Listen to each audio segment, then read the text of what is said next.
Guys देखिए यहाँ पर कितना बड़ा सैलाब आया है सूसा नाला में। आप देख सकते हो यहाँ पर हम अभी दिखाएंगे। अभी अभी जस्ट कम से कम 5 मिनट पहले इतना बड़ा सैलाब आया है यहाँ पर। देखिए बहुत ज्यादा सैलाब है गाइस। इधर इधर पूरा देखिए।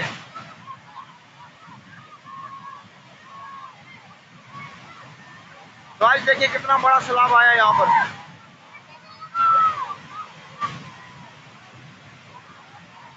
गाइस आप देख सकते हैं बड़े बड़े दरख्त जो है यहाँ पर ऊपर से आ रहे हैं।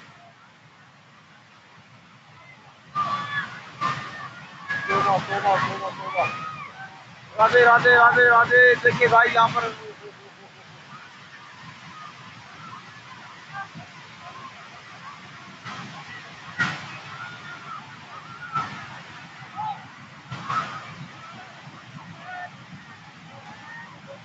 गाइस बहुत ज्यादा कटाई है। उधर देख सकते हो आप। नाला में ये